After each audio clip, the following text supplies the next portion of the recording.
Bonjour à tous, bienvenue en cette nouvelle année. Je vous souhaite donc une bonne et heureuse année 2022 à vous tous.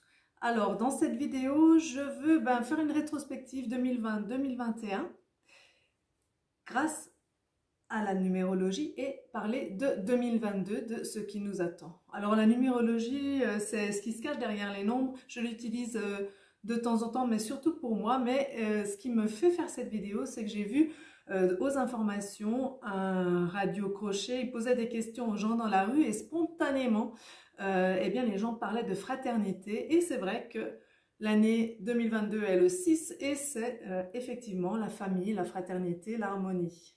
Qui est-ce que je suis? Je suis Marie-Élise Château, coach professionnel dans la région des 3 pays, France, Allemagne, Suisse, mais je me développe beaucoup à distance également et je me spécialise dans l'hypersensibilité, mais j'accompagne tout adulte en évolution professionnelle et même dans sa vie plus globalement. On parle de l'hypersensibilité, mais justement, j'ai l'impression que nous sommes tous en ce moment un petit peu hypersensibles. Parce que si je prends une des caractéristiques que j'ai bien vues en 2021 dans toutes les conférences et les groupes que j'ai organisés, eh bien c'est que la personne hypersensible elle a de belles valeurs, des valeurs humanistes, des valeurs dont elle est très fière, qui sont dans le respect du vivant et que ça va l'amener presque à vouloir que tout le monde ait les mêmes valeurs qu'elle et du coup, là, elle va passer peut-être dans une forme d'intolérance alors que bienveillance, tolérance et ouverture d'esprit sont aussi ses valeurs. Donc là, je vous montre un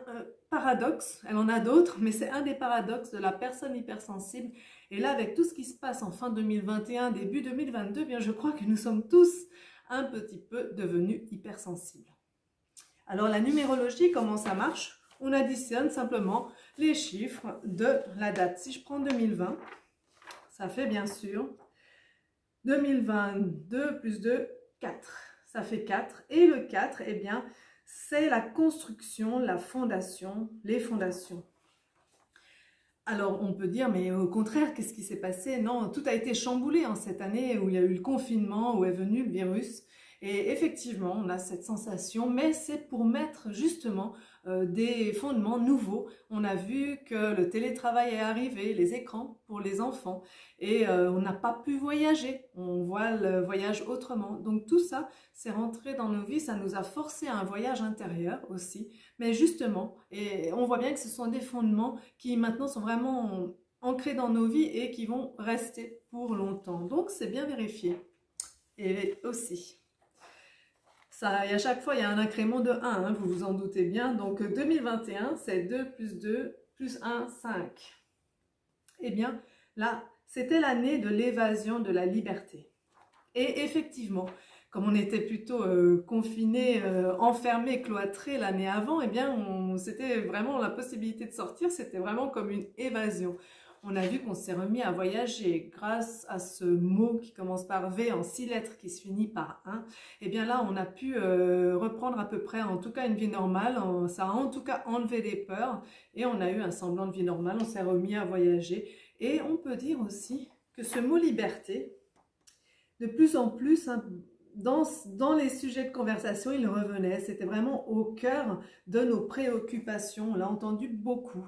Donc là, on voit encore que la numérologie nous indique quelque chose. C'est quand même marrant ce qu'il y a derrière tous ces chiffres. Et alors, qu'est-ce qu'il y a pour 2022? 2022, c'est 2 plus 2 plus 2, ça fait 6. Et 6, eh bien, c'est le numéro de la famille et de l'harmonie. Alors, qu'est-ce qu'il veut nous apprendre? D'après moi, ce numéro, eh bien, c'est le vivre ensemble. J'en suis pas au bien vivre ensemble, hein, c'est le vivre ensemble. On l'a vu, par exemple, pour les fêtes. Fin 2021, eh bien c'était pas si facile parce qu'on a tous, comme je l'ai souvent dit, notre grille de valeurs et là, pour se rencontrer, eh bien il fallait un peu accorder nos violons et peut-être des fois c'était pas bien fait avant, peut-être que des fois ça a déjà mené au conflit ou bien quand on s'est retrouvés, les discussions ont vite tourné au vinaigre parce que voilà, nous ne sommes pas tous du même avis. Donc on voit déjà que c'est ça notre challenge pour 2022, c'est de réussir à vivre ensemble, en fait, comme une famille. Voilà, on est tous différents, on a tous des points de vue différents. Et c'est ça le challenge d'une famille aussi, c'est de, malgré tout ça, vivre ensemble dans un espace restreint. peut-être des fois pour longtemps. Donc là, si je prends un exemple, on est là, 2 personnes, avec chacun nos grilles de valeurs, et puis ben, il y a un petit espace simplement où elles se rencontrent, et c'est là peut-être qu'on va être obligé de trouver des solutions pour que chaque personne soit à peu près contente. Parce que si je prends un exemple, je vais prendre l'exemple de ma belle-mère aux Pays-Bas. C'est un exemple assez loin, c'est mieux. En fait, aux Pays-Bas, je ne vous parle pas du centre d'Amsterdam ni de la mégapole à l'est, c'est plutôt à l'ouest, pardon, c'est plutôt 50 mètres au-dessus de la mer, vers l'Allemagne, à l'est. Et là-bas, c'est très calme, il y a des petites villes, pas grandes, plein de petits villages, et il y a beaucoup de forêts et beaucoup de prés. Et c'est peut-être trop calme. Et ils ont besoin, le jour de la Saint-Sylvestre, la nuit de la Saint-Sylvestre, eh bien de faire péter des pétards. C'est une tradition très très forte, encore plus qu'en Allemagne. Je ne vous parle pas des petits pétards qu'on trouve dans les papillotes et que ça fait tac. Non, je vous parle vraiment des barreaux de chaise, voire plus. C'est vraiment des déflagrations très très grosses. Ma pauvre belle-mère qui vit dans un quartier tranquille avec surtout des personnes âgées, eh bien il y a quelqu'un qui est venu faire péter des pétards jusqu'à 5 h du matin. Mais c'est vraiment de minuit à 5 h du matin, pendant 5 heures durant. Donc la pauvre n'a pas pu dormir, et puis vous imaginez ce stress. Donc là, on voit qu'on n'est pas du tout dans le vivre ensemble, bien vivre ensemble. On a des valeurs différentes. Les personnes âgées de plus de 90 ans, ben, elles aspirent au calme, à la sérénité, à la paix. Mais en cette nuit particulière, les autres qui veulent vraiment lâcher la pression, ben, elles aspirent au bruit, au risque, à la déflagration. Et vous voyez qu'ils sont obligés de vivre ensemble, mais que là, il y a vraiment une personne qui n'est pas contente et une qui est très contente. Mais si, c'est un cas extrême, hein, mais ça vous montre que bah, ça marche effectivement, parce qu'il faut bien vivre, mais que c'est pas harmonieux, ça, pour le coup. Donc, ce qu'il va falloir faire, c'est avec nos différentes grilles de valeurs, comme j'en parle souvent, c'est trouver des conditions qui satisfassent à peu près tout le monde. Bon, on sera moins peut-être super content, mais au moins tout le monde est satisfait de la situation. Peut-être que des fois, ce ne sera pas possible de trouver une situation qui satisfasse tout le monde. Alors moi, je pense qu'il est là vraiment notre challenge dans le vivre ensemble, vraiment dans la famille, la fraternité, le vivre ensemble et l'harmonie. Mais on a peut-être une idée un petit peu idéalisée de ce qu'est la famille et l'harmonie. Si je prends l'harmonie, l'ensemble de cuivre, d'instruments à vent, bah, c'est quand même puissant, il y a des sons aigus et stridents du piccolo, c'est pas l'électrocardiogramme plat. Je veux dire, l'harmonie, ça peut être aussi quelque chose de très vivant, hein. Donc on a peut-être aussi une vision de la famille qui est un petit peu idéalisée. Et c'est peut-être ça qui vient aussi être chamboulé. Parce que c'était assez facile sur le schéma de la famille patriarcale, mais aussi toute la société basée comme ça, avec une personne qui a figure d'autorité et qui prend les décisions et les autres ne vont rien dire. Dans la famille, c'est pas forcément le père d'ailleurs. Dans l'entreprise, c'est pas forcément le chef non plus. Ça peut être quelqu'un qui a de l'ancienneté, quelqu'un qui a un certain charisme, mais quand il va s'exprimer en réunion, personne va vouloir oser vraiment lui dire quelque chose parce qu'on a peur du conflit en fait. Et dans la société, c'est un petit peu aussi ça. Ce qu'il est important de réussir, donc notre challenge, ça s'appelle l'opposition maîtrisée. Ça vient du convivialisme qui est un courant, je ne sais pas où il en est aujourd'hui, mais cette opposition maîtrisée, elle va favoriser, elle va permettre en fait l'individuation des personnes, c'est-à-dire que chaque personne puisse vivre au sein du groupe en exprimant ses valeurs. C'est-à-dire on va permettre en fait la diversité, on va permettre l'harmonie dans les relations. Et ça, c'est vraiment notre challenge de mon point de vue pour 2022. Et ça va être aussi notre devoir à chacun bien d'exprimer, mais de façon sereine, notre point de vue, pas dans le but de convaincre l'autre, parce qu'en fait, quand il se taisait, on n'était pas forcément convaincu, simplement il ne disait plus rien, pas dans le but de convaincre l'autre, ni que ce soit la solution adaptée choisie à la fin, accepter si notre point de vue n'est pas retenu, mais en tout cas l'avoir exprimé, c'est presque un devoir parce que avant dans le groupe, quand la personne ne s'exprimait pas, son intention c'était d'éviter le conflit et on trouvait ça bien. Maintenant, peut-être que ça va changer. Quand on ne s'exprime pas dans le groupe, eh bien peut-être qu'en fait c'est quelque part un petit peu malhonnête parce que vous laissez entendre que vous êtes d'accord avec ce qui est dit et finalement vous ne l'êtes pas du tout. Donc par contre, ce qui est bien, c'est il devra y avoir un moment où on débat et une fois que la solution est décidée, par contre, on ne revient pas en disant « moi je pensais autrement ». Ça, c'est limite de la manipulation. Si vous voulez vous exprimer sur ce que vous pensez au fond de vos tripes, eh bien c'est avant que la solution ne soit décidée. Voilà, donc je pense qu'effectivement on a une idée idéalisée, ça va pas très bien, mais bon, de la famille et de l'harmonie. J'aime bien finir sur l'exemple du film La crise de Colin Serrault en 1992. Il est toujours criant d'actualité.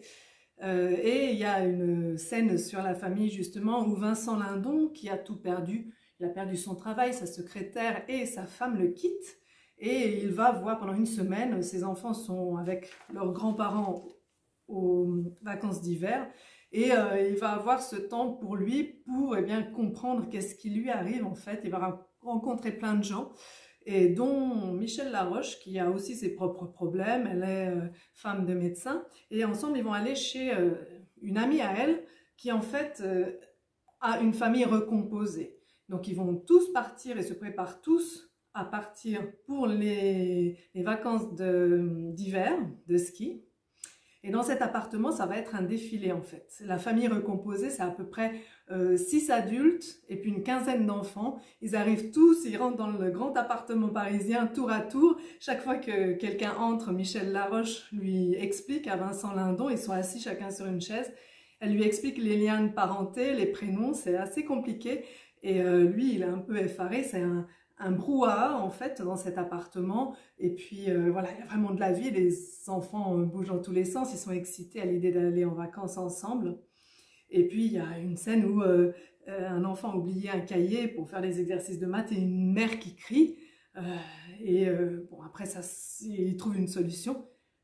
Mais Vincent Lindon, il est un peu pris par cette situation et il s'exprime en disant « oh là là, moi je réfléchis sur moi, sur ma petite famille, mais quand je vous vois, vous êtes une famille déchirée, les enfants sont ballottés. » Et là, c'est un grand silence qui se crée. Le brouhaha arrête et d'un coup, il y a un enfant qui dit « ça veut dire quoi ballotté? Moi, je voudrais bien être ballotté. » Et puis, il y a celle qui était en train de crier, la mère qui était en train de crier, qui s'arrête, qui le regarde et qui lui dit « mais nous, tout va très bien, monsieur.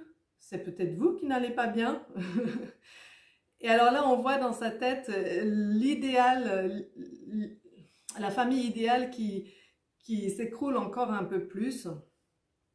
Juste un petit peu avant, il s'est rendu compte que sa mère quitte son père pour un homme plus jeune de 10 ans et ça lui avait déjà mis un coup énorme. Et voilà, on voit dans sa tête que tout est chamboulé. Et il va téléphoner à sa belle-mère qui est avec ses 2 enfants et elle va lui dire au téléphone « mais c'est la première fois que vous appelez, mais tous les soirs, ils ont attendu que vous les appeliez. » Et là, il va se rendre compte qu'il est un peu à côté de tout, en fait. Et voilà, est-ce que c'est pas ça qui nous attend en 2022? C'est un peu casser cette idée de la famille idéale, la famille et au sens plus large, l'entreprise et la société. Peut-être repenser vraiment nos façons de communiquer et de prendre les décisions. Je pense que vraiment c'est là et la clé donc est pour sortir du mutisme et exprimer vraiment ce qu'on a au fond de nous, parce que ça on en a besoin pour l'intelligence collective, c'est de trouver un moyen d'avoir voilà, cette opposition maîtrisée pour arriver à des décisions qui rendent le plus de monde à peu près satisfait. Voilà. Le vivre ensemble et le bien vivre ensemble. Je vous remercie de m'avoir suivi jusque-là. Pour moi, c'était un plaisir de vous retrouver et de vous parler de ça. N'oubliez pas de vous abonner à ma chaîne. Ça, c'est très important sur YouTube. En fait, c'est le plus important pour les gens qui ont créé une chaîne. N'oubliez pas non plus de liker les vidéos qui vous plaisent. Et puis, je vous remercie de me suivre. À bientôt. Au revoir.